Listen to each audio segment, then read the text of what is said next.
BYDFi is a crypto exchange on desktop and mobile where you can spot trade, futures trade, use leverage tokens, and copy the trades of top trade. There's hundreds of crypto available on their spot exchange, as well as a free test account so you can practice futures trading without getting wrecked.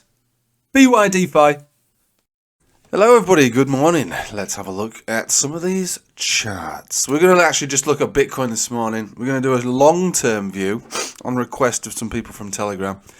And just the short term, so we can have some kind of idea of what's been going on today. So yesterday, just to recap, we were dancing around this Bollinger Band Center, really.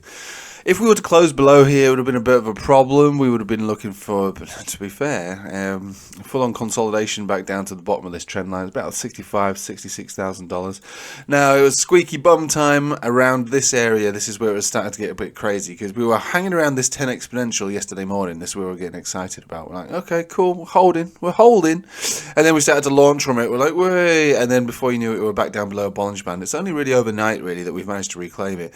I was saying to the guys on the Telegram that, you know, until we hold and close above 69,000, you could assume further downside at that point. And that is the case. You could assume that. But we didn't, did we? And we've managed to close again. And, you know, we closed more or less just above the right point. So I am actually looking for this to continue. Momentum, just quickly look at momentum. So, you know, not quite yet made that positive cross above the histogram. Above the 0 point, and that's fine. We're still looking at consolidation of money flow index, but we do have a breakout here on RSI on the daily, so we'll give the benefit of the doubt, and we'll assume that it's going to move up to the top of the range.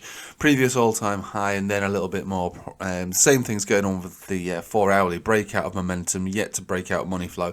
Money flow index has not been as useful as it used to be because a lot of the price action has been determined by the ETF, which obviously doesn't reference particularly well the Binance chart. I mean, why would it? It's got its own thing going on. So with that, let's have a look at the weekly then. What's going on over here? So looking at the weekly, obviously higher high, and this is not bearish divergence on the RSI. That's good. In the past, we have had bearish divergence on the RSI, on this here to here to here to bang. So we have had that in the past, and we don't have it now.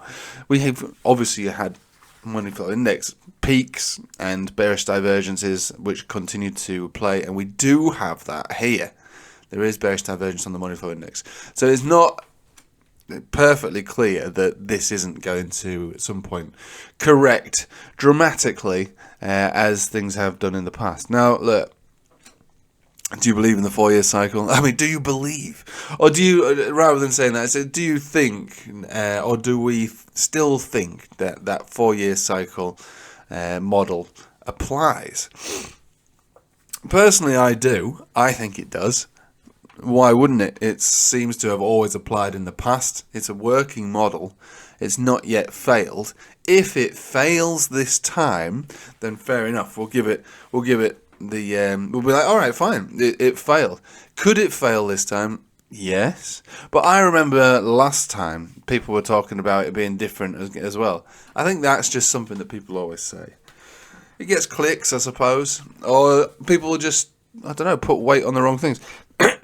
I don't see any reason why the 4-year cycle won't apply to this chart still, on that, you know, and just because of an ETF. In fact, I'm assuming that it definitely is still in play. And I remember at this point over here, we were having some of those really top YouTubers, like the big boys, going, I think we're looking at an extended cycle. Whoa! All the way down. And I'm like, okay, extended where? You know, to the center of the earth, to the mantle, because that's where it went. So yeah, I mean, like I say, it is a model. It currently still fits, and there are differences to this. Absolutely, there was differences to it over here. There was fundamental differences. You know, obviously we had the March crash, we had the money flow printing, worldwide, causing probably a peak that happened earlier than it should have done. What we got this time, we got an ETF, we've got tons and tons of money pumping in. But look, the same model still probably applies. Just obviously it's reached a new all-time high way sooner than expected. But so be it. It is what it is. Right, so normally what you'd be looking for anyway at some point would be a consolidation, a natural normal consolidation. Do you know what? It's not really present on this chart to say that that's what's coming. And if it is going to come, it should be coming from a higher area. My best guess is going to be towards the top of this box, around 78, 76, 78, thereabouts, and then we start to pull back and consolidate, probably in just a normal way, similar to this one. So if you imagine this being the extended rally, sort of how we are at the moment, you have a big blow off top type vibe, right outside the Bollinger Band, gets sucked back within it, and we consolidate probably, dramatically, maybe about 40%. Again, your guess is as good as mine in many ways, because this is highly speculative. Pulled back about 53% basically from the peak to there. I'm not measuring this bit because that was kind of crazy. Now there are, like I said yesterday, and I sort of allude to it a lot, black swans, vultures, sort of just literally circling all markets. That's realistic, so we could imagine what that could do. Bang, all the way down, Bollinger Band Center, bang, 50 exponential, that's where we were held around here, and then bang, down to a 200 simple perhaps, maybe. It's not unrealistic to expect anything like that in the form of a black swan, but can we account for a black swan on this chart? No, we can't. Can we expect one? Well, you can assume one, so all I'm saying is there is no real way to tell where the top is going to be, and then only when we see a top, or and we start to see consolidation, can we start to make an educated guess as to where it's going to come down to.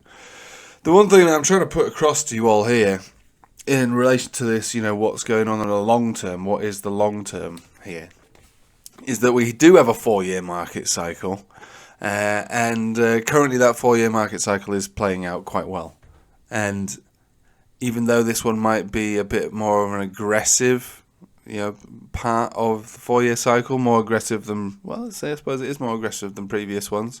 I'd say it's more long drawn out, really. We did rally significantly from here to here. There's a 400% move. I mean, we're getting close to that now, really, aren't we? So, yeah, gains similar. Time is different, but the model is the same. And I think as we approach this halving, which is really just around the corner now, and we see what reaction the halving has, I think it's only at that point really will we be able to say if it is actually different. I'm assuming that we're going to get pullback, consolidation after the halving. I think it's natural. And I think that we're so tied into the rest of the market that it's going to be impossible to ignore the strengths and the weaknesses of Forex and S&P and NASDAQ and all those bad boys. And they keep going up. So let's face it, they are going up all the time. I see people, top traders all the time, on Twitter, calling for tops, calling for crashes, calling for dumps. I'm not saying there's anything wrong with calling for these things. Everybody is a trader. These traders are trading. They're profitable traders. They've got reason to believe that there's going to be tops. There's other profitable traders who are saying, experienced traders who are saying, absolutely not, it's going to keep going. Look, if we all knew which way it's all going to go, it would be easy. But we don't, right? We don't. And the reality is that, especially for me, since December, I've been playing it all just level by level, because the risk has been high. And so rather than assuming we're just going to keep going up forever, every trade I make is a buy and a sell, and it's a setup in its own right. It's not a long-term position. All the long-term positions I bought were down here, baby, all around this area. And so that's where they will be. They are hodls. They will stay. They will remain. And look, I hope to get more hodls on the go as well, but absolutely not at these levels. This is a trader's market, and it's one that is still pretty risky, obviously, the higher we go.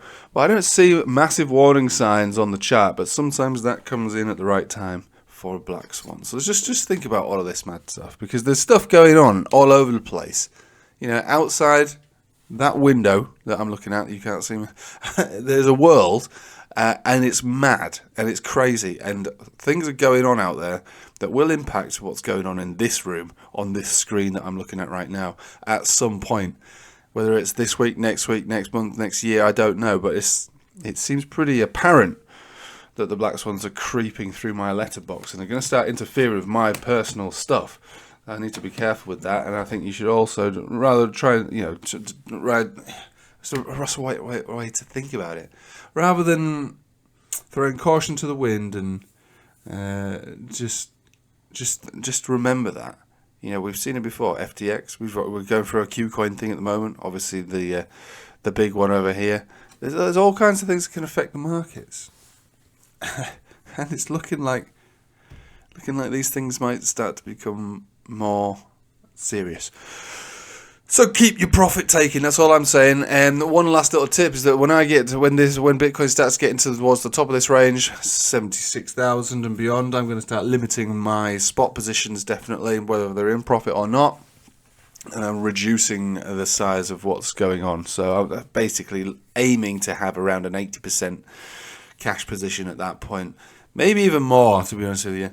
There's nothing better than just sitting back and recognizing that you've made a lot of money and taking away the stress of the market, especially as you get higher and higher and higher.